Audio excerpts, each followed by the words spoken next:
Hello everyone. In this video, we will guide you how you can change your team permission and you can change team notification from settings.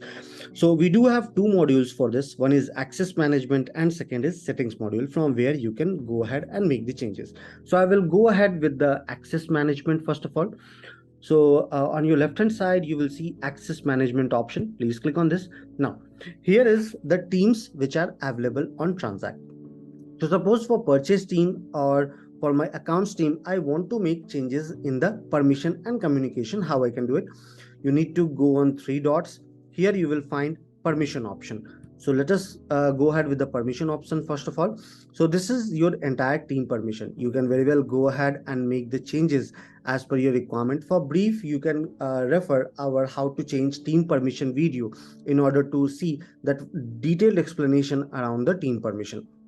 Now, going back, if I go again to the three dots, you will see option of communication. So once you will click on communication, these are all the list of communication or notification which can be sent to the team.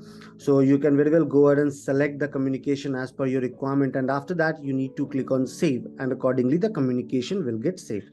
So this is how from team permission from team you can go ahead and change the permission and communication notification. I hope this particular video will be helpful to you. Have a good day ahead.